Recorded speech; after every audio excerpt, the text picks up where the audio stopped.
এক বিশেষ ব্যক্তিত্বকে পেয়ে গিয়েছি, যিনি বাংলা নাটকের কিংবদন্তি, যার জন্য বাংলা নাটকে এক অন্যরকম মাত্রা যুক্ত হয়েছে।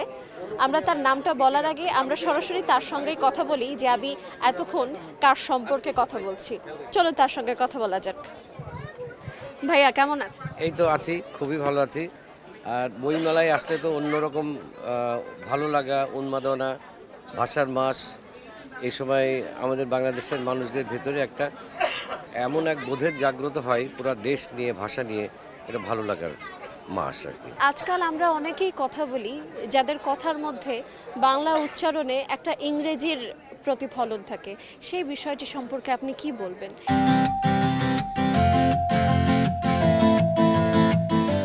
বিশেষ করে ইয়াং জেনারেশন যারা আর কি, একদমই ছোট যারা যারা কিন্ডার গার্ডেনে পড়া বা এই ইংলিশ মিডিয়ামে পড়া ছেলেমেয়েরা, তাদের ভেতরে এই জিনিসটা বেশি দেখা যাচ্ছে এবং এটা একটা ট্রেন্ড মনে হয় আর কি। এটা সারা বিশ্বেই, ইভেন ইংলিশ ভাষা, ইংলিশ যে উচ্চারণ করছে সেটাও কিন্তু খুব কমিউনিকেটিং হচ্ছে না।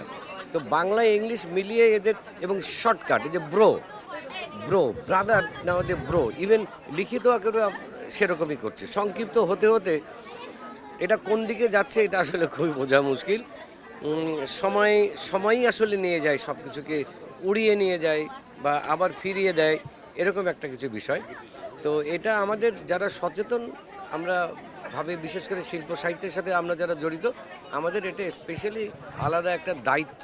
আমাদের কর্মে, আমাদের রচনায়, আমাদের নির্মাণে, আমাদের সঙ্গীতে, সেইখানে আমাদের এই জায়গাটায় ভূমিকা রাখতে হবে আর কি। অনেক নতুন নবীন রাইটার এবং যারা মানে এক হয় না, যারা প্রফেশনালি লেখেন, প্রতি বছরই লেখেন, তারা তো আছেনই, কিন্তু এবার নতুন নবীন রাইটার যারা আসছে তাদের তো আসলে ইমোশনটা অনেক অন্যরকম থাকে।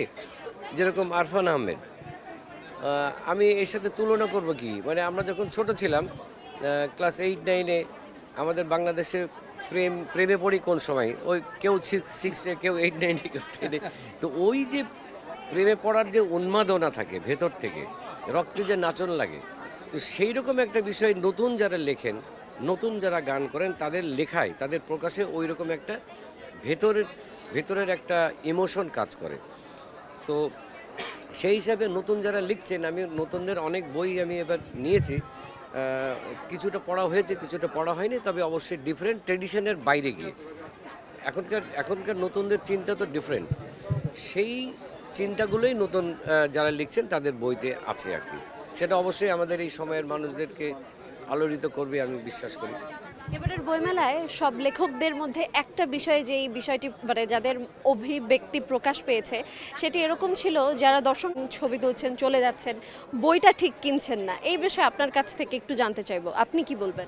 দেখেন, এইটারও কিন্তু একটা পজিটিভ দিক আছে। আজকে ছুটির দিন, কিন্তু বই মেলাতে আসছে এবং বই মেলাতে এসে অ্যাটলিস্ট বইগুলোকে দেখছে, তার সন্তানদেরকে দেখাচ্ছে বা বন্ধুবান্ধব মিলে দেখছে বইগুলো। এই আগ্রহটাও কিন্তু একটা ব্যাপার। একটা বইটা নেড়ে যদি মনে হয় আচ্ছা দিকে বইটা নেই, এটারও একটা পজিটিভ দিক আছে। সবাই যে বই কিনবে সেরকম আমরা কোনোবারই দেখিনি, কখনোই সেটা হয় না। বইমেলাতে আসছে, এটা আমার কাছে অনেক পজিটিভ দিক মনে হয়। আমরা কথা বলছিলাম জনপ্রিয় বিশেষ এক ব্যক্তিত্ব সালাউদ্দিন লাবলু ভাইয়ের সঙ্গে। তাকে আমরা আজকের বইমেলায় পেয়ে গিয়েছি। যিনি কথা বলছিলেন বইমেলা সম্পর্কে, নতুন লেখকদের সম্পর্কে, পাঠকদের সম্পর্কে। আজ এই পর্যন্তই। পরবর্তীতে নতুন কোনো আয়োজনের সঙ্গে আপনাদের সামনে হাজির হয়ে যাব। ততক্ষণ পর্যন্ত সুস্থ থাকুন, ভালো থাকুন, সঙ্গে থাকুন সময়ের।